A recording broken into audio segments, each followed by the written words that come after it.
25শে March 1898 Swamiji মার্গারেটকে দীক্ষা দিলেন।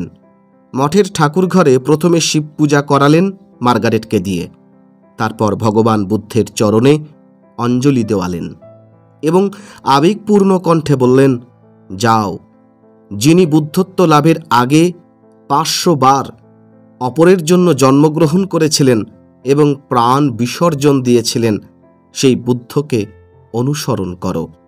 মার্গারেটের মনে হল, স্বামীজির কাছে যাঁরা জ্ঞান লাভের জন্য এসেছেন এবং ভবিষ্যতেও যাঁরা আসবেন, তাকে উপলক্ষ করে তাদের সকলের জন্য স্বামীজি তার এই চিরকালীন নির্দেশটি রাখলেন। স্বামীজি মার্গারেটের নাম রাখলেন নিবেদিতা। নিবেদিতা তার ডায়েরিতে লিখলেন, এটি তার জীবনের সবচেয়ে আনন্দময় সকাল।